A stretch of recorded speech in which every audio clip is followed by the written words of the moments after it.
Une personne à l'esprit avancé possède certaines qualités et caractéristiques de vainqueur. Si tu n'as pas le courage dans la vie, tu ne progresseras pas. Si tu n'as pas le courage de sortir de ta zone de confort et d'oser affronter l'inconnu, tu ne changeras jamais de niveau. Dieu te donnera des opportunités, mais que signifie avoir du courage? La première réflexion est que toutes les grandes batailles commencent à l'intérieur de nous. Avant de vaincre les ennemis, les obstacles et les barrières extérieures, il faut d'abord affronter la peur qui réside en soi. Le courage, donc, ce n'est pas l'absence de peur, mais agir malgré la peur. La peur sera toujours là, mais tu feras ce qui doit être fait. C'est ça, le courage. Le courage, c'est aussi l'audace qui inspire l'engagement des autres. Les gens courageux deviennent des leaders et inspirent les autres à les suivre sur le chemin qu'ils ont choisi. Lorsqu'un homme courageux prend position, les autres le suivent. La vraie forme de leadership, c'est le courage, et elle inspire les autres à faire ce qui est juste. Les personnes à succès réalisent de grandes choses parce qu'elles n'agissent pas seules. Elles inspirent les autres à rêver avec elles et à faire de leurs rêves une réalité partagée.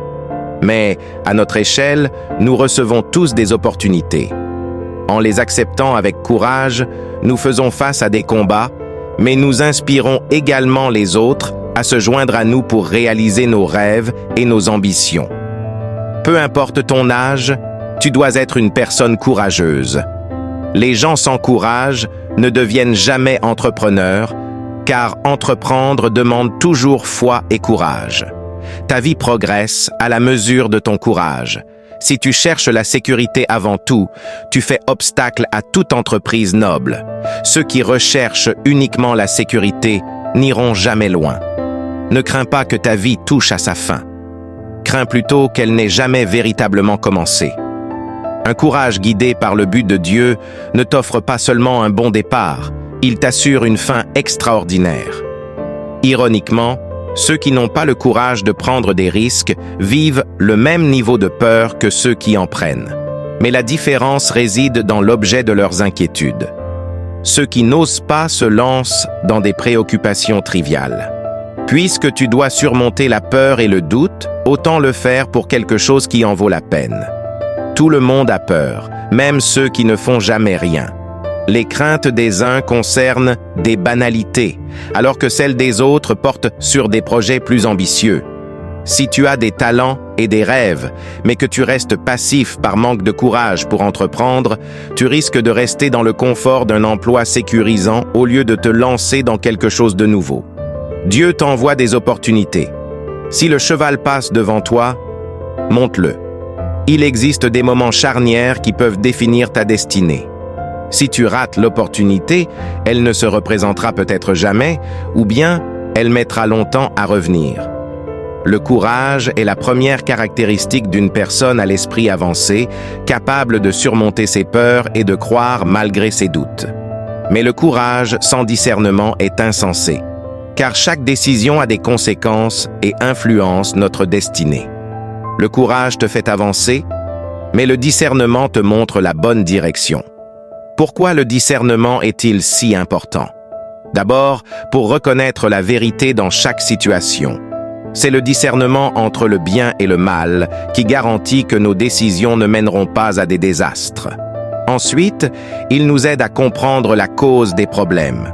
Tout problème a une explication. La logique seule ne suffit pas, car les gens ne sont pas uniquement rationnels. Pour gérer les personnes, il faut comprendre leurs émotions, et certaines choses échapperont à ta raison, nécessitant de l'intuition. Lorsqu'on a les principes de Dieu en soi, on perçoit ce qui s'écarte de sa volonté. Dieu te donnera des moments d'inflexion et d'empowerment. Pour les saisir, il faut avoir à la fois du courage et du discernement.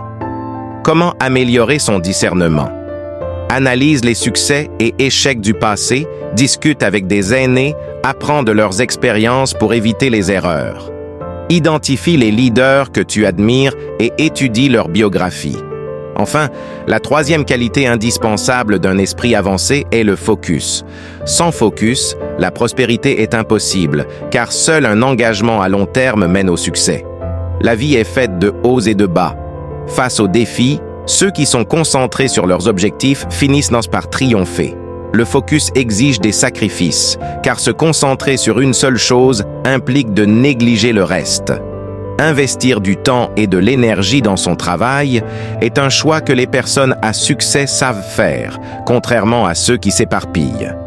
Pour décrire le focus d'un esprit avancé, il faut se pencher sur deux éléments clés, la priorité et la concentration. Avoir des priorités sans concentration limite l'action. De nombreuses idées resteront au stade de projet sans être concrétisées. En revanche, la concentration sans priorité peut mener à une efficacité sans direction, une maîtrise qui n'apporte pas d'avancement réel. C'est la combinaison de priorité et de concentration qui permet d'atteindre son plein potentiel. Merci de m'avoir suivi aujourd'hui. Si tu es prête à embrasser ta propre transformation, je t'invite à t'abonner, à laisser un commentaire et à partager cette aventure. Ensemble, nous avons le pouvoir d'inspirer un changement significatif et de bâtir un avenir positif. Reste connecté pour d'autres idées et réflexions qui seront élevées. À très bientôt pour de nouvelles inspirations.